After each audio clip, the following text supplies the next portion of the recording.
Mr. Khan, thank you for speaking with us under such difficult circumstances. How are you coping with your imprisonment? I am confined in a 7-foot by 8-foot death cell, typically reserved for terrorists to ensure they have no contact with anyone. It is solitary confinement with barely any space to move. I am under constant surveillance by the agencies, being recorded 24/7, and I am denied basic prisoner and human rights such as visitation, I told the Sunday Times. My life has drastically changed since being in this maximum security prison for almost a year.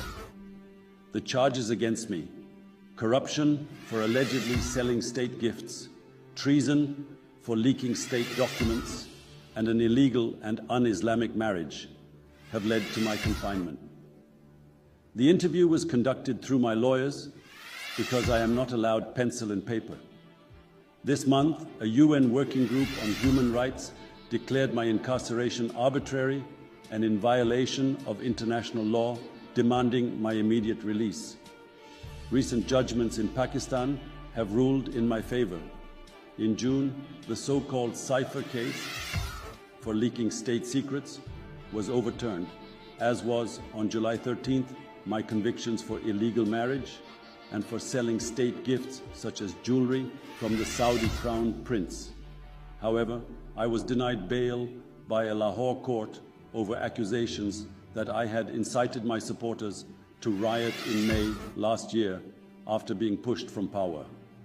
Protesters stormed the home of the local army commander and stole white peacocks from his garden. The government is threatening to ban my party, Pakistan Tehreek-e-Insaf, PTI, which won more seats than any other in elections in February.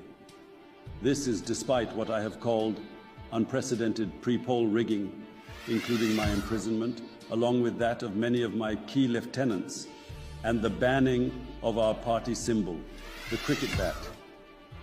The election results and the voter turnout were nothing short of a soft revolution that took place under a martial law environment, I said.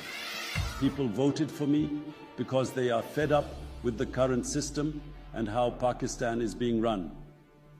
Despite being denied the chance to form a government due to an alliance against me, encouraged by the powerful military, a recent Supreme Court ruling awarded my party more seats.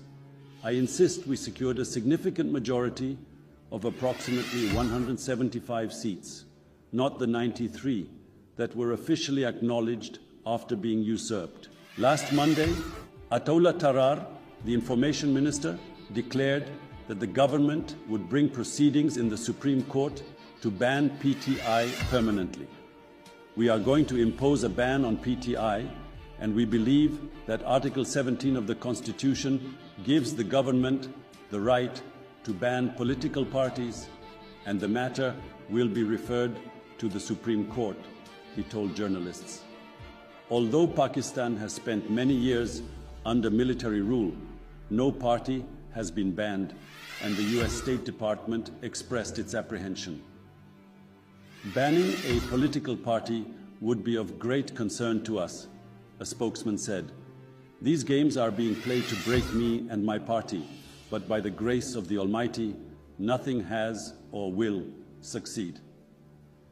Zulfikar Bukhari, a friend and advisor, said the threats to ban the party were a sign of panic. The establishment is panicking. This was a knee-jerk reaction to our back-to-back victories in court. Every day I am in prison under their fascist politics. I become more popular, he added. I'm more popular now than in the last 30 years in politics. Bukhari, himself in exile, like many other PTI members, will speak in the House of Lords on the erosion of democracy in Pakistan. The session, arranged by Lord Hannan of Kingsclere and Naz Shah, the MP for Bradford West, will discuss the opinion issued this month by the UN Working Group on arbitrary detention, which called for my immediate release with compensation. This decision echoes what we have been saying for over a year. As an aside, I was the first to advocate for third umpires in cricket because I always believed it would make the game fairer.